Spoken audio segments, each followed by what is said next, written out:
"Play something fun for us," Sebastian Blake drawled, his British accent dripping with condescension. "Something simple that won't strain your abilities."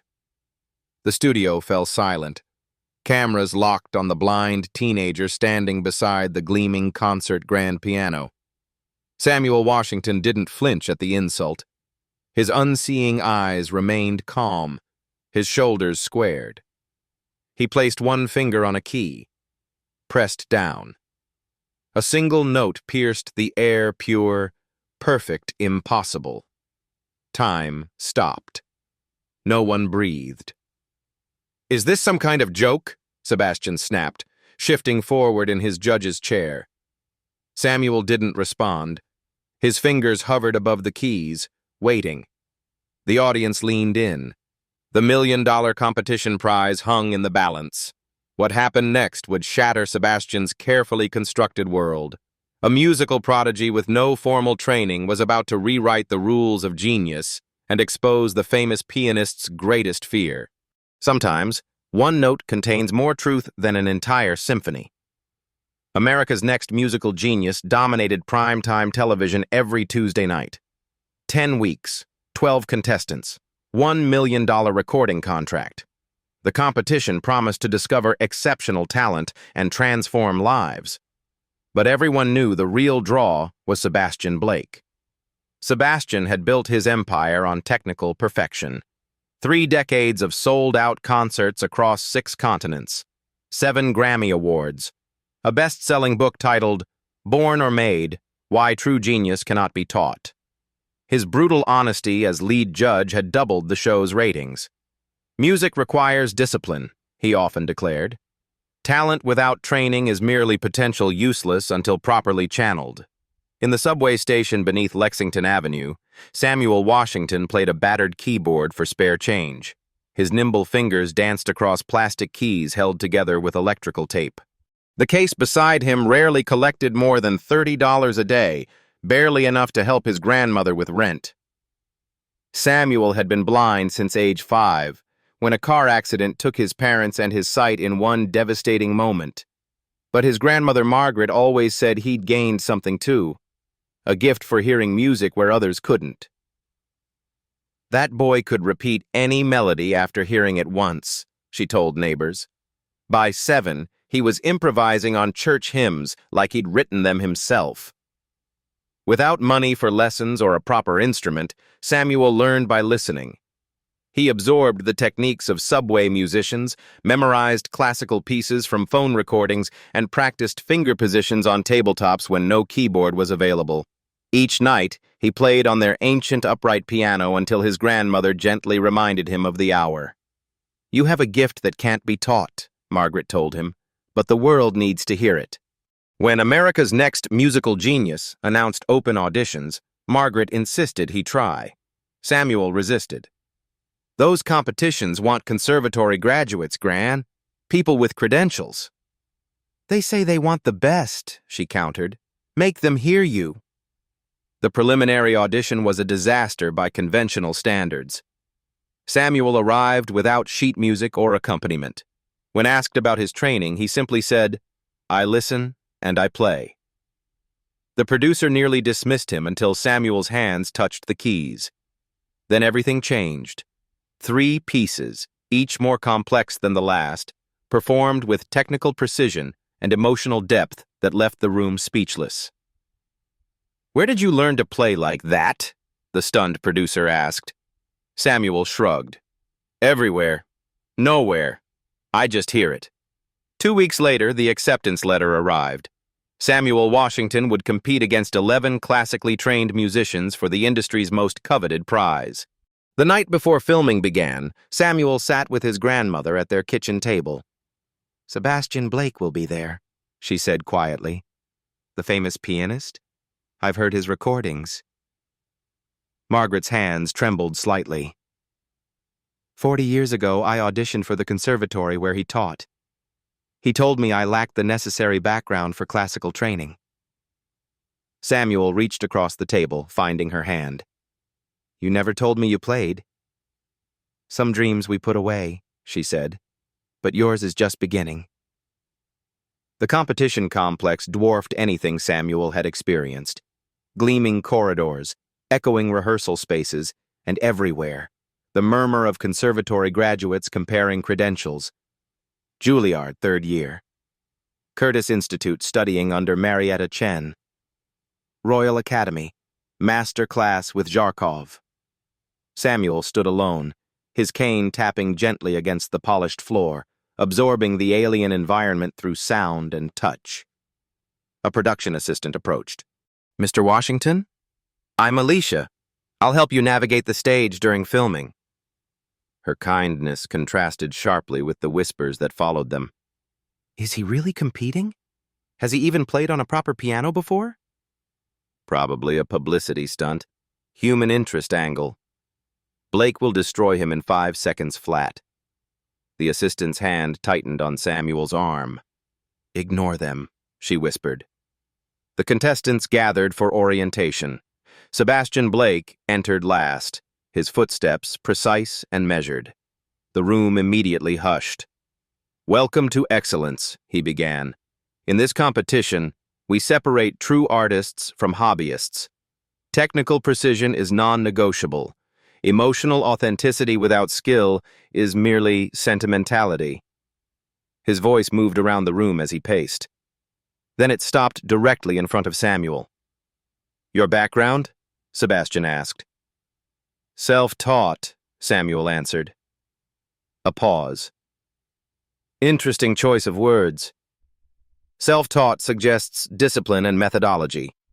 Do you mean untrained? I mean I learned by listening and playing. Sebastian's tone sharpened. No formal instruction? No theory? No sight reading? A nervous laugh rippled through the room at his unintentional irony. Samuel remained composed. "No, sir." Fascinating. Sebastian moved away. "Tomorrow you'll each perform a classical piece and an original composition. Remember, true genius isn't born. It's made through rigorous training and discipline." That night in his hotel room, Samuel called his grandmother. "I don't belong here, Gran." "Play for me," she said simply. Samuel placed the phone beside the room's small keyboard and began to play a piece that started as Chopin, but transformed into something uniquely his own. When he finished, Margaret spoke. "That's why you belong there, to remind them what music really is." In his own suite across town, Sebastian Blake poured another scotch and opened the contestant files. He paused at Samuel Washington's photograph. "Untrained and blind," he muttered. "What are they thinking?" He closed the file, but something nagged at his memory. The name, Washington. Where had he heard it before? The competition's first televised round began with frenetic energy. Makeup artists darted between contestants. Camera operators rehearsed tracking shots. Production assistants delivered last-minute instructions through headsets. Samuel sat quietly backstage, fingers tracing the wood grain of a folding chair. 5 minutes to places, someone called. Alicia appeared at his side. "Ready to see the stage, Samuel?" "More ready to feel it," he replied with a small smile. She guided him through the labyrinth of cables and equipment. 3 steps up, then 20 paces to the piano. The judge's table is at your 2 o'clock position. Samuel absorbed every detail, creating a mental map of the space. The concert grand piano dominated the center of Steinway, worth more than his grandmother's apartment building. "Can I have a moment with it?" he asked. "With the piano? We're live in 4 minutes." "Please." Alicia glanced at her watch. 2 minutes. That's all I can give you." Samuel approached the instrument, hands hovering inches above the lid. He traced its contours without touching, feeling the space it occupied rather than the object itself. Then he placed his palms on the closed cover, sensing the vibrations within the wood. "She's been played recently," he murmured. "Bach. Someone with heavy hands." Alicia stared. "How could you possibly—" "Places, everyone." The stage manager's voice cut through the moment. The contestants lined up for their introductions. Samuel stood last in line, listening to each person's impressive credentials announced to enthusiastic applause. "And finally," the host's voice boomed, "Samuel Washington from New York City." The applause felt thinner, more hesitant. "Now let's meet our distinguished judges, led by the legendary Sebastian Blake." The audience erupted. Sebastian's chair scraped as he stood to acknowledge his fans. "Before our performances begin," the host continued, "let's get to know our contestants a bit better."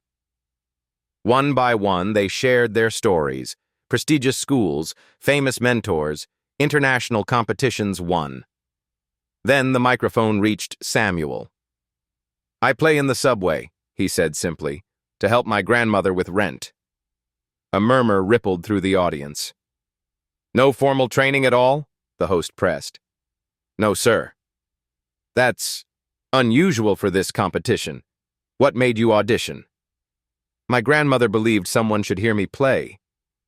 Sebastian cleared his throat. "If I may interject, this competition has always showcased the finest classically trained musicians, those who've dedicated their lives to perfecting their craft." The host shifted uncomfortably. "Well, our producers were certainly impressed with Samuel's audition." "Yes," Sebastian replied, his voice carrying clearly across the studio, "though I worry we're sending a troubling message about dedication and discipline. There are talented hobbyists and there are artists. The difference is years of formal study." The studio temperature seemed to drop 10 degrees. "Perhaps," Sebastian continued, "we should hear a brief demonstration before the formal competition begins, to understand what we're working with." The host glanced off stage, receiving a nod from the producer. "That's not our usual format, but Samuel, would you mind giving us a quick preview?" Alicia guided Samuel to the piano. He adjusted the bench, feeling for the correct height and distance. "Something from your classical repertoire?" the host suggested. Sebastian interrupted. "I think that might be asking too much." His smile didn't match his words. "Perhaps you could just play something fun for us, something simple that won't strain your abilities." The audience's collective intake of breath was audible. Samuel's hands hovered above the keys. The studio lights felt suddenly hot against his skin. Cameras zoomed in on his face, capturing the moment of hesitation. "We can move on if you're not comfortable," the host offered quietly. Samuel placed his finger on a key, pressed down. A single note middle C rang out with unexpected clarity. Perfect pitch, perfect pressure. The note sustained longer than seemed possible, vibrating with a quality that made several judges lean forward. Then silence. "Is this some kind of joke?" Sebastian asked sharply. Samuel didn't respond. His fingers remained poised above the keys, his expression unreadable. "Mr. Washington," Sebastian continued, irritation evident, "we're on a tight schedule. Either play something or let's move on." The director's voice cut through the tension. "Keep rolling. Don't cut." Something in the atmosphere shifted. The audience held perfectly still. The other contestants watched with expressions ranging from embarrassment to morbid curiosity. Samuel took a slow, deep breath. His shoulders relaxed, and then he began to play. The rehearsal week unfolded like psychological warfare. Each morning began with Sebastian's masterclass mandatory for all contestants. He paced the stage like a general inspecting troops, issuing precise technical instructions. The third movement requires mathematical precision. 1/16 of a second off, and the entire piece collapses. When Samuel asked about emotional interpretation, Sebastian's response cut like glass. Emotion follows technique, not the reverse. Perhaps in subway stations, raw feeling suffices. Here we begin with perfection. Other contestants avoided Samuel during breaks, as if his lack of credentials might be contagious. He ate lunch alone, memorizing the cafeteria layout through careful exploration with his cane. The isolation would have been complete if not for Alicia, who often joined him. "Don't let him get to you," she advised on the third day. "Sebastian does this every season, finds one contestant to target." "Why me?" Maybe you represent something that threatens him." She hesitated. "I've worked 5 seasons. I've never seen him this focused on someone." During afternoon camera blocking, Sebastian suggested simplifying Samuel's movements on stage. Perhaps just seated at the piano throughout, given his challenges with spatial awareness. The producer overruled him. "Samuel navigates perfectly well with Alicia's assistance." "I'm merely concerned about television aesthetics," Sebastian replied smoothly. "And contestant safety, of course." That evening, Samuel overheard 2 contestants discussing him in the hallway. "Definitely diversity casting. Networks have quotas now." "Blake's right, though. It undermines everyone who spent years studying. Did you hear him during the Mozart run-through? No dynamics at all." Samuel retreated to his room and called his grandmother. "I should come home, Gran. This isn't working." "Tell me what happened," she said. He described Sebastian's persistent undermining, the isolation, the whispers. "I thought music would speak for itself," Samuel concluded. "But they decided who I am before hearing a single note." Margaret was quiet for a moment. "Do you remember asking why I stopped playing? You said some dreams we put away." "I didn't tell you why." Her voice grew distant with memory. 40 years ago, I auditioned for the Manhattan Conservatory. I saved for years, practiced until my fingers bled. The judge said I had technical skill but lacked proper musical background, that some people aren't meant for classical training.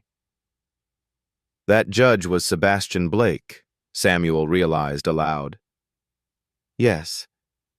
He was younger then, but just as certain about who deserves to make music. She paused. I believed him. I put my dream away because one man decided I didn't belong. Samuel gripped the phone tighter. Why didn't you tell me this before? Because I needed you to go there for yourself, not for me. Her voice strengthened. But now I'm telling you, don't let him define your talent, not like I did. That night, Samuel couldn't sleep. At 2 a.m., he made his way to the rehearsal room. The building was deserted, halls silent except for the soft tap of his cane. He found the piano in darkness, but darkness meant nothing to him. He sat and placed his hands on the keys without pressing them, feeling the potential energy beneath his fingertips. Samuel began to play softly, not the competition pieces, but something emerging in the moment. A conversation between his grandmother's lost dreams and his own uncertain future. He didn't hear the security guard enter until the man spoke. Hey, you can't be in here after... The guard fell silent as the music registered. For 15 minutes, neither man spoke. Samuel played as if alone, building a cathedral of sound in the empty room.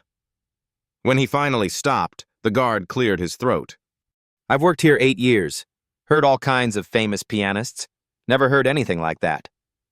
Thank you for letting me finish. Don't thank me. The guard paused. That Blake fellow he was practicing earlier, technically perfect, you know, but it didn't make me feel anything. The next morning, Sebastian arrived early for final rehearsals. He found Samuel already at the piano, running scales. Attempting to cram years of training into one session? Sebastian asked. Samuel's hands didn't falter. Just having a conversation with the piano. Pianos don't converse, Mr. Washington. They respond to technical mastery. With respect, sir, that hasn't been my experience. Sebastian stiffened. Your experience is precisely the issue. This competition celebrates rigorous training and discipline, not raw, undeveloped talent. Is that what your book argues? That true genius is made, not born? Precisely. Prodigies without training are merely curiosities. Proper education separates dilettantes from artists. Samuel stopped playing. And who decides what education is proper? The question hung between them. Sebastian didn't answer immediately. The traditions of classical music are centuries old, he finally replied. We have standards for a reason. Standards change, Samuel said quietly. At least, they should. Not in my competition. Sebastian's voice hardened. Today's performances will clearly demonstrate the difference between trained artists and enthusiastic amateurs. During the pre-show interview, Sebastian doubled down. I've dedicated my life to musical excellence, he told the camera. When someone suggests natural talent trumps years of rigorous study, it insults everyone who's sacrificed for their art. The interviewer leaned forward. Are you referring to contestant Samuel Washington? I'm referring to a dangerous cultural myth that raw talent alone creates greatness. It doesn't. Greatness requires structure, discipline, and proper guidance.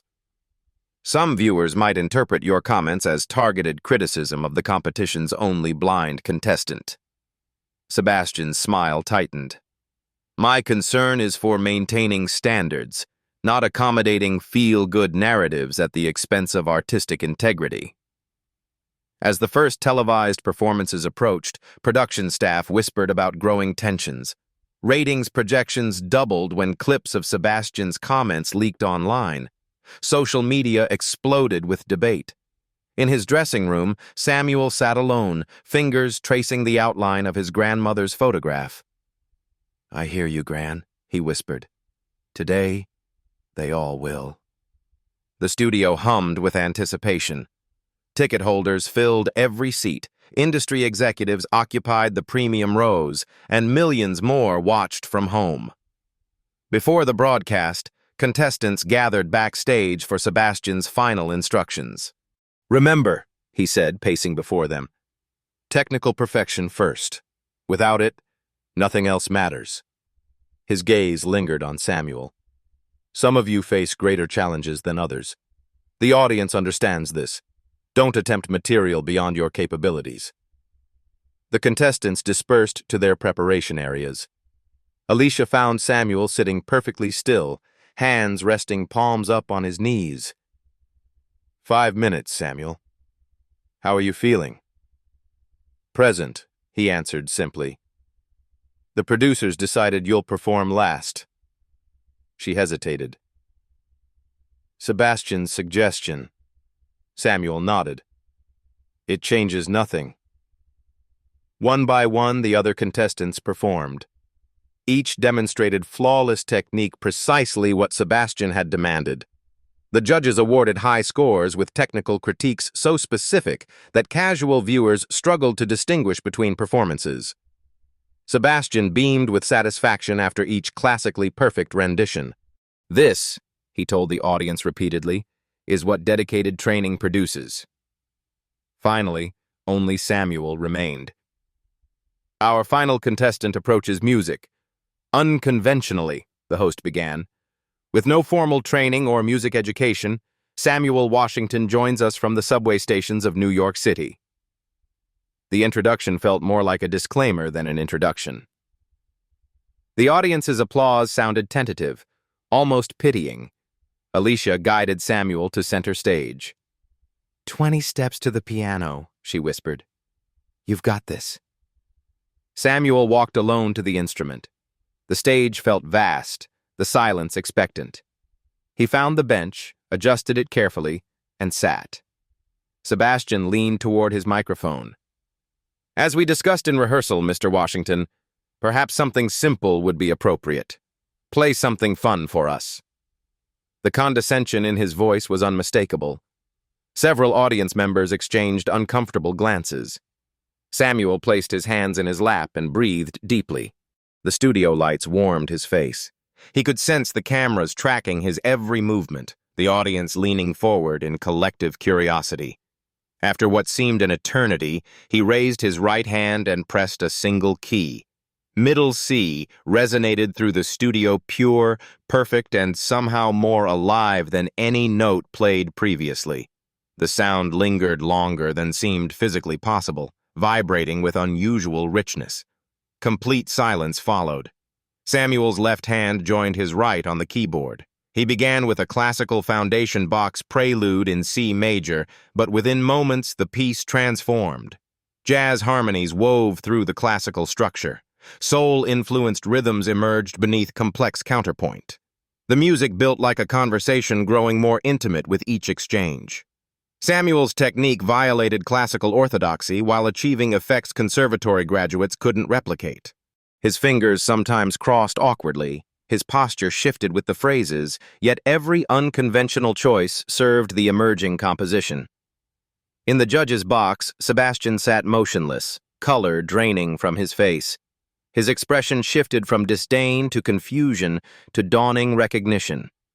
The audience's reaction evolved similarly.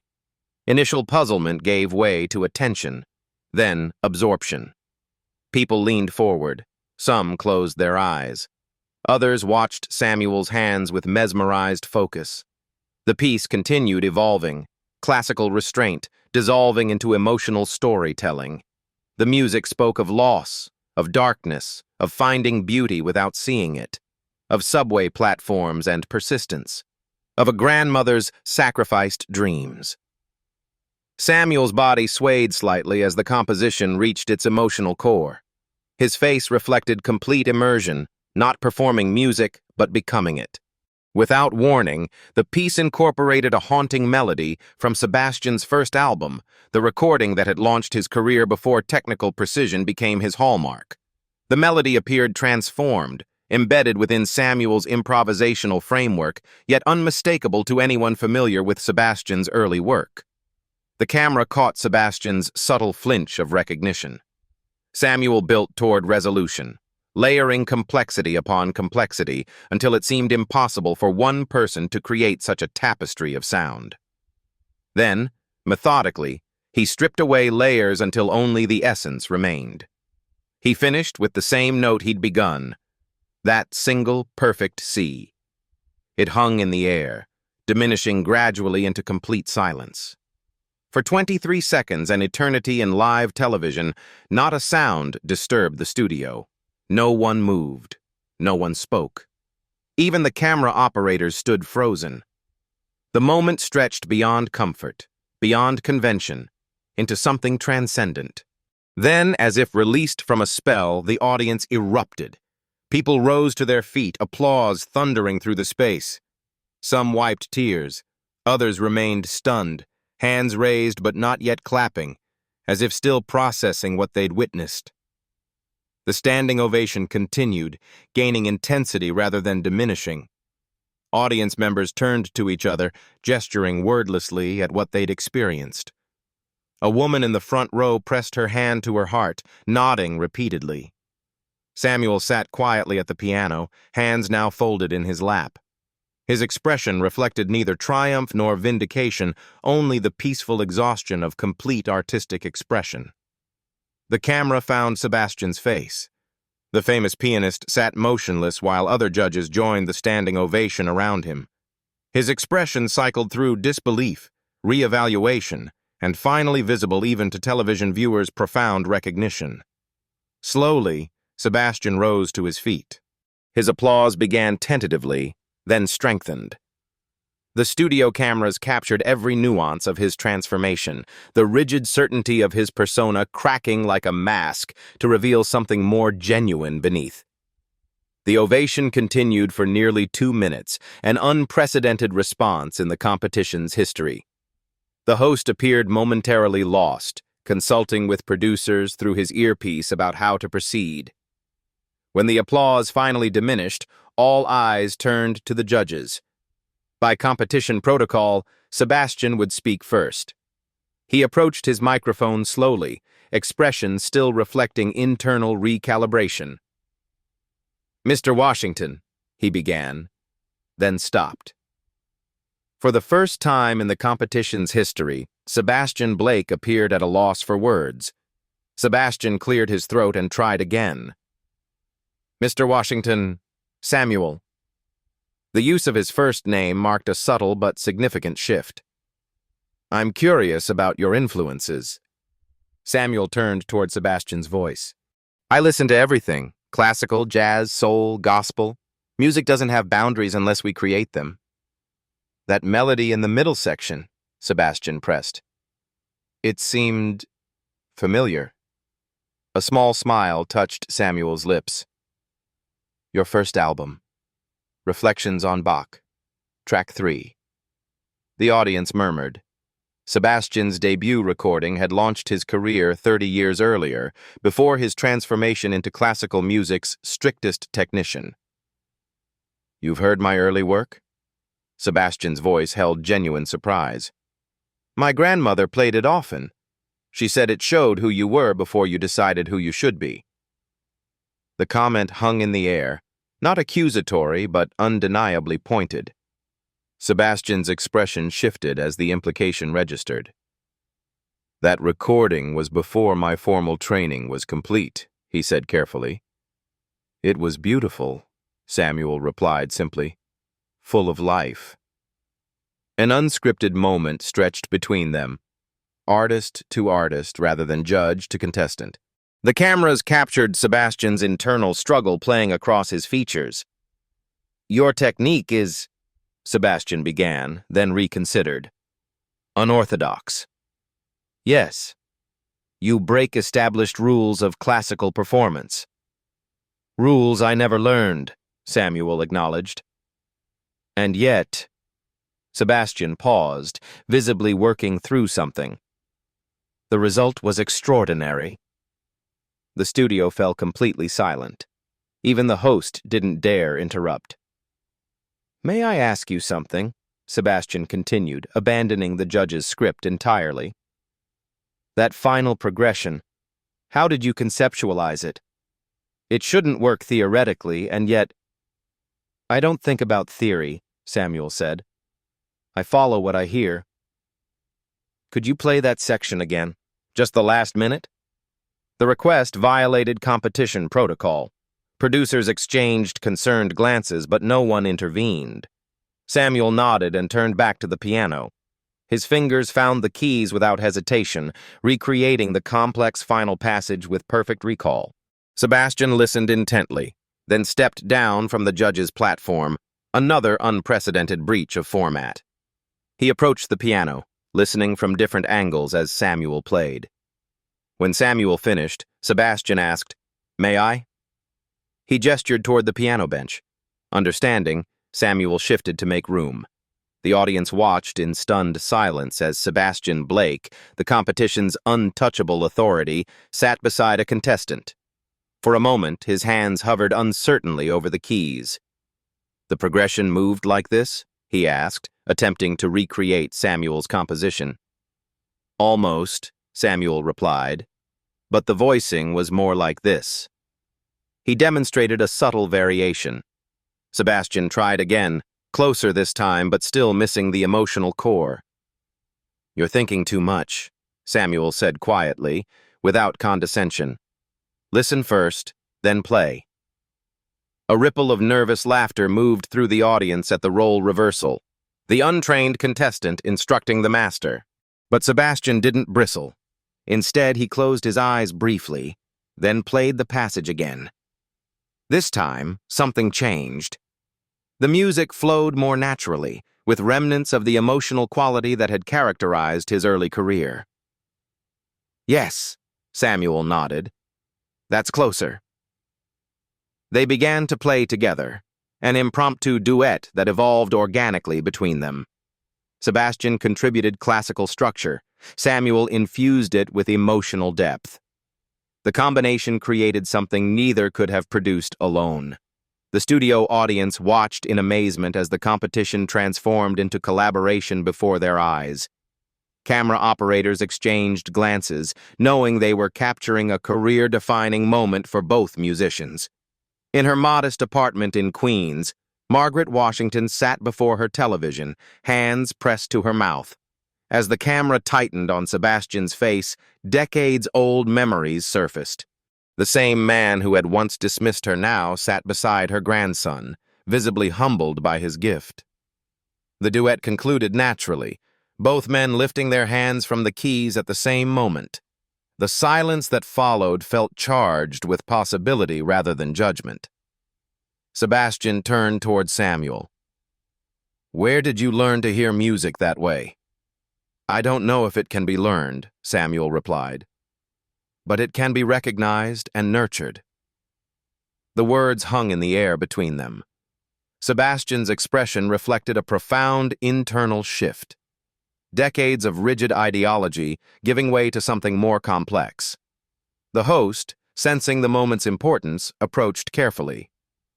Sebastian, we should continue with the judge's evaluation. Sebastian rose from the piano bench. Instead of returning to the judge's platform, he remained standing beside Samuel. For 30 years, he began, addressing the studio audience directly, I have championed a particular vision of musical excellence. I've insisted that true genius emerges only through rigorous formal training and disciplined study. He gestured toward Samuel. Today, I witnessed something that challenges everything I've taught, everything I've written about in my book. The producer's voice came urgently through the host's earpiece. Go to commercial, now. The host made a subtle cutting motion, but camera operators ignored him, continuing to capture the unscripted moment. My book is wrong, Sebastian stated flatly, or at least incomplete in a fundamental way. The audience stirred at this public reversal. True musical genius cannot be reduced to a single path. What we've just witnessed transcends the false dichotomy I've promoted between natural talent and formal training. Sebastian turned back to Samuel. You've achieved something remarkable without the path I insisted was necessary. I was wrong, and I owe you an apology. The studio erupted again, applause mixed with gasps at this unprecedented admission. Sebastian raised his hand for quiet. There's something else.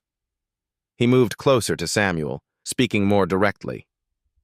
Your grandmother, Margaret Washington? Samuel's posture straightened. Yes. I remember her. Sebastian's voice grew quieter, though the microphone still captured every word. She auditioned at Manhattan Conservatory when I was a young teacher.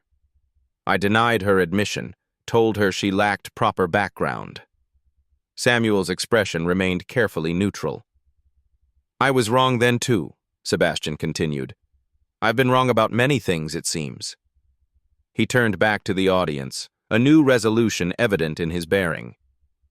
We need to rethink what musical education means, who it serves, who it excludes. True genius isn't born or made, it's recognized and set free. The words resonated through the studio like a manifesto. Someone began to applaud, then another, until the entire audience joined in. Not the reflexive appreciation of a performance, but the deeper acknowledgement of a truth finally spoken aloud. In that moment, the power dynamic shifted completely. Samuel sat composed at the piano, while Sebastian stood transformed beside him. The master becomes student, the gatekeeper now holding the gate open instead. The aftermath unfolded in waves. Production assistants huddled with executives, frantically revising the episode's conclusion. The host received new instructions through his earpiece, nodding as he processed the changed narrative. While cameras repositioned, contestants approached the piano one by one. Their earlier avoidance transformed into genuine curiosity. Your harmonics in the middle section, how did you conceive that? Asked the Juilliard student. I hear colors when notes combine, Samuel explained. That progression felt like sunset. The Curtis Institute pianist shook his head in wonder. I've studied theory for 15 years and never thought to voice chords that way. Backstage, network executives huddled around monitors, watching clip playbacks. This is gold, one whispered. Pure television gold. Social media platforms exploded with hashtags. #one single note. #Blake was wrong. #Samuel Washington. Viewers posted reaction videos, many in tears as they described the performance. Sebastian remained near the piano, visibly processing his public transformation. Decades of certainty had crumbled in minutes, yet he appeared unburdened rather than defeated. Samuel, he said quietly during a filming break, may I ask how you practice without formal guidance? Samuel considered the question. I listen to recordings multiple times, first for emotional content, then structure, then technique. I learn by recreating what I hear, without seeing the music or having it explained. Music explains itself if you listen deeply enough. Sebastian nodded slowly. Sometimes the student becomes the teacher without ever meaning to. The host approached with renewed confidence. We're ready to continue. Sebastian, the judges need to provide official scores. Of course. He hesitated. Though I believe the audience has already rendered its verdict. When filming resumed, the judges awarded their scores. Numbers seemed inadequate after what had transpired, but competition protocol required completion. Samuel received perfect scores across the board, another first in the show's history. During the commercial break, Samuel stepped away to call his grandmother. They're saying I won the round, Gran. Margaret's voice trembled. I saw everything. Sebastian Blake. He remembered me. Yes. 40 years, she whispered. I thought he wouldn't recall a failed audition from so long ago. He called it his mistake, not yours. A pause filled the line. When you played his melody, the one from his first album, I saw him recognize himself, who he used to be. Samuel heard the deeper meaning in her words. Some journeys take decades to complete. Samuel, Sebastian's voice interrupted from nearby. May I speak with you before we wrap? Gran, I need to go. Sebastian's here. Put him on, she said suddenly. What? Please, just for a moment. Confused, Samuel extended the phone. My grandmother would like to speak with you. Sebastian took the phone hesitantly. Mrs. Washington? Samuel could hear only Sebastian's side of the conversation's short responses, a sudden intake of breath, and finally, I understand now. Thank you for your forgiveness. When Sebastian returned the phone, his expression had softened further. Your grandmother is extraordinary. Yes, Samuel agreed. She is. The call ended, and production resumed. The competition format suddenly seemed arbitrary, a framework too rigid for what had transpired.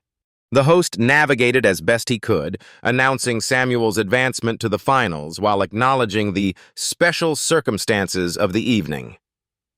As the studio audience departed, conversations buzzed with excitement. Industry executives lingered, exchanging business cards with production staff, inquiring about Samuel's representation. The security guard who had discovered Samuel practicing approached backstage. Told you, he said simply. Told me what? That Blake fellow, that you'd make him feel something. Samuel smiled. I think we made each other feel something. As the studio emptied, Sebastian approached Samuel one final time. There's something I'd like to discuss with you.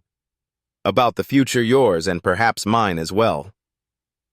6 months later, Carnegie Hall's marquee displayed two names side by side. Samuel Washington and Sebastian Blake, Boundaries Reimagined. The sold-out concert marked the public launch of the Washington Blake Foundation for Musical Innovation. Backstage, Samuel adjusted his bow tie, fingers moving with practiced precision. His formal attire, a tailored suit replacing the modest clothing of his competition days, symbolized his transition without erasing his origins. 5 minutes, Samuel, Alicia said, now his permanent assistant, rather than a competition staff member.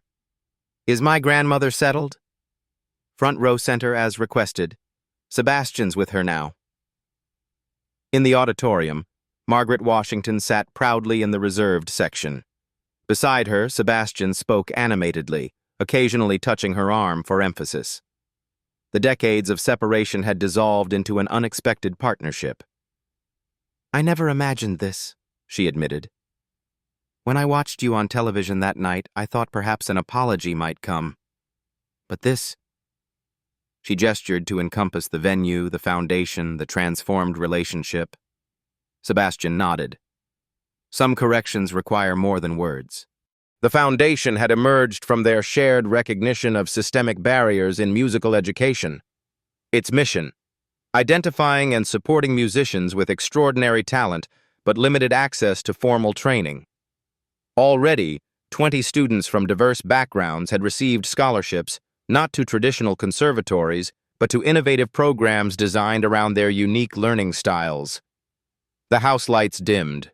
The audience settled expectantly. Instead of a traditional concert introduction, a video screen descended.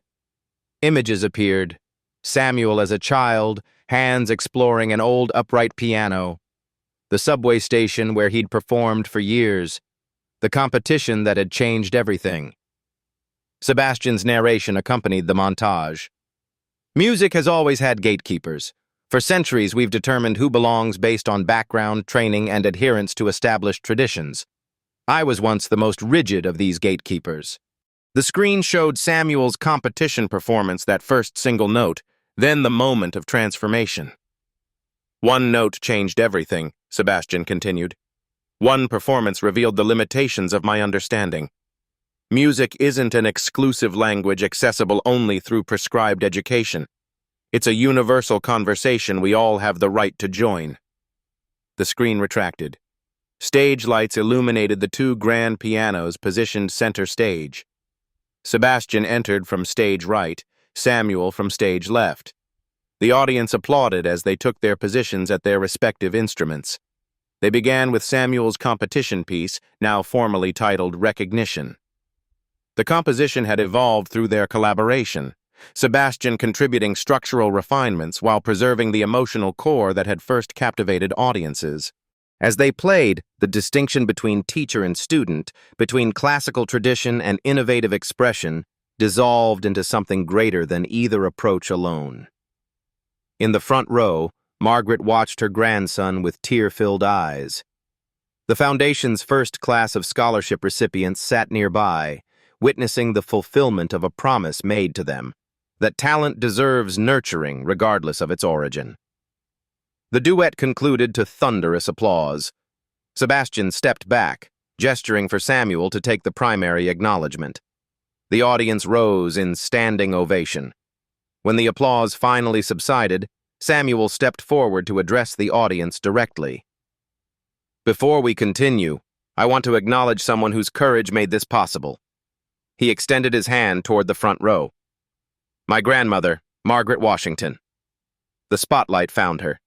The audience applauded as Sebastian personally escorted her to the stage. 40 years ago, Margaret Washington auditioned for the Manhattan Conservatory, Samuel explained. Her talent was dismissed because she didn't fit the established model of a classical pianist. Today, the Sebastian Blake Foundation ensures that no other musician faces rejection based on background rather than ability. He turned toward his grandmother. The next piece was composed for you, Gran, for the music you carried silently all these years. Margaret pressed her hand to her heart, overcome with emotion.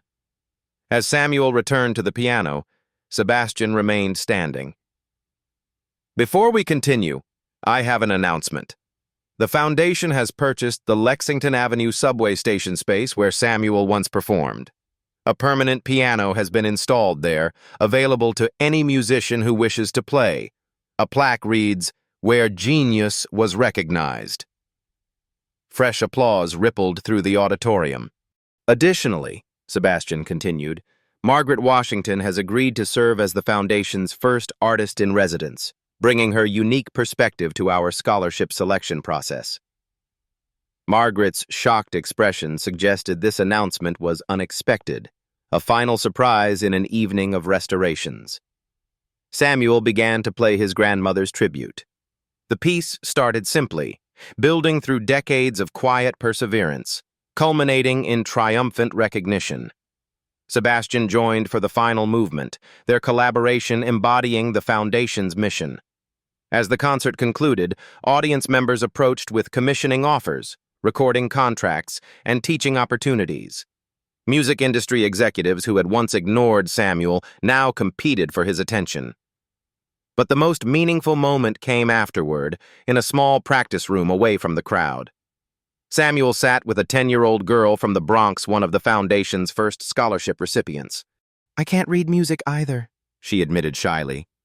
"Then we'll find your way," Samuel replied, guiding her hands to the keys. Music doesn't care where you learned it, only what truth you speak through it.